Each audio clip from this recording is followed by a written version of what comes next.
Reporter exclusive. അനധികൃത സ്വത്ത് സമ്പാദന ആരോപണം ഉയർന്നതിന് പിന്നാലെ PV അൻവറുമായി ചർച്ച നടത്തിയിരുന്നുവെന്ന വെളിപ്പെടുത്തലുമായി ADGP MR അജിത് കുമാർ. വിജിലൻസിന് നൽകിയ മൊഴിയിലാണ് ഈ വെളിപ്പെടുത്തലുള്ളത്. മുഖ്യമന്ത്രിയുടെ ഓഫീസിന്റെ നിർദ്ദേശപ്രകാരമായിരുന്നു അൻവറുമായുള്ള കൂടിക്കാഴ്ച. എന്നാൽ താൻ DGP ആകുന്നത് തടയലായിരുന്നു അൻവറിന്റെ ലക്ഷ്യം. ഇതിനുവേണ്ടി ആഴത്തിലുള്ള ഗൂഢാലോചന നടന്നിട്ടുണ്ടെന്നും മൊഴിയിലുണ്ട്. തിരുവനന്തപുരത്ത് ഫ്ളാറ്റ് വാങ്ങി 10 ദിവസത്തിനുള്ളിൽ വിറ്റു എന്ന വിചിത്രവാദവും DYSP ഷിബു പാപ്പച്ചന് നൽകിയ മൊഴിയിലുണ്ട്. റഹീസ് റഷീദ്, മൊഴിയുടെ വിശദാംശങ്ങൾ വരുമ്പോൾ പലതും വിചിത്രമാണ്. അതിൽ 2 പ്രധാനപ്പെട്ട കാര്യങ്ങളുണ്ട്. ഒന്ന്, PV അൻവറുമായി ഒരു കൂടിക്കാഴ്ച ഇതിനിടയിൽ MR അജിത് കുമാർ നടത്തി എന്ന് പറയുന്നു. ഇത് PV അൻവർ നേരത്തെ നമ്മളോട് പറഞ്ഞിട്ടില്ലാത്ത ഒരു കാര്യമാണ്. ഇതിൽ ആദ്യമായിട്ടാണ് അങ്ങനെ ഒരു മൊഴി വരുന്നത്. രണ്ടാമത്തത്, മാസങ്ങൾക്ക് മുമ്പ്, വർഷങ്ങൾക്ക് മുമ്പ് ഒരു ഫ്ളാറ്റ് വാങ്ങുക, പക്ഷേ ആധാരം രജിസ്റ്റർ ചെയ്യാതിരിക്കുക, വിൽക്കുന്നതിന് തൊട്ട് മുമ്പ് മാത്രം ആധാരം രജിസ്റ്റർ ചെയ്തു എന്ന വിചിത്രമായ മറുപടിയാണ് നൽകിയിരിക്കുന്നത്. അതൊക്കെ ആയിരിക്കും ഒരുപക്ഷെ വിജിലൻസ് കോടതി ഈ ക്ലീൻ ചിറ്റ് റിപ്പോർട്ട് തള്ളാനുള്ള കാരണം. എന്താണ് മൊഴിയിൽ നിന്ന് മനസ്സിലാവുന്നത്? Rahees Rasheed, good morning, happy independence day. Good morning Arun. ഈ സ്പെഷ്യൽ ഇൻവെസ്റ്റിഗേഷൻ DYSP ആയ ഷിബു പാപ്പച്ചന് ADGP MR അജിത് കുമാർ നൽകിയ മൊഴിയുടെ പകർപ്പാണ് റിപ്പോർട്ടർ പുറത്തുവിടുന്നത്. അതിൽ 2-3 പ്രധാനപ്പെട്ട കാര്യങ്ങൾ, ഇതിനകം പുറത്തു വരാത്ത 2-3 കാര്യങ്ങളുണ്ട്.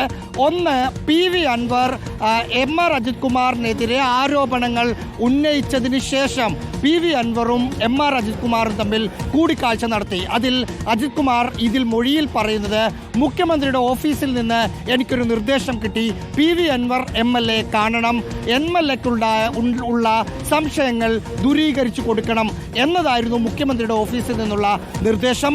അതനുസരിച്ച് തിരുവനന്തപുരത്തുള്ള PV അൻവറിൻ്റെ സുഹൃത്തായ നജീബിൻ്റെ വീട്ടിൽ വെച്ച് താൻ കൂടിക്കാഴ്ച നടത്തി. PV അൻവറിനെ കണ്ടു, സംസാരിച്ചു, കാര്യങ്ങൾ വ്യക്തതയോടുകൂടെ PV അൻവറിനോട് സംസാരിച്ചു എന്ന് ഇതിനകത്ത് പറയുന്നുണ്ട്. മറ്റൊന്ന്, ADGP ആയ MR അജിത് കുമാർ DGP ആകാതിരിക്കാനുള്ള ചില നീക്കങ്ങൾ നടന്നു.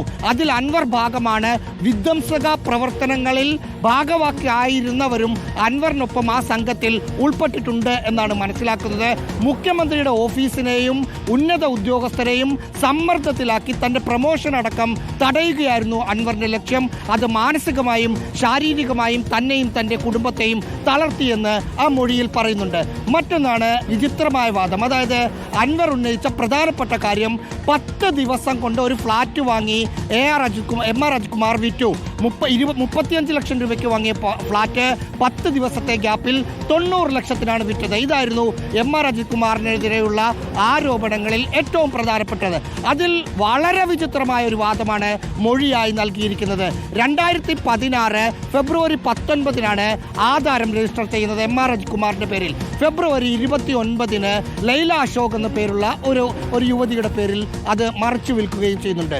അതിൽ MR അജിത് കുമാർ പറയുന്ന വാദം, 2009 ഞാൻ ഈ ഫ്ളാറ്റ് വാങ്ങിയിരുന്നു, പക്ഷേ ആധാരം നടത്തിയിരുന്നില്ല.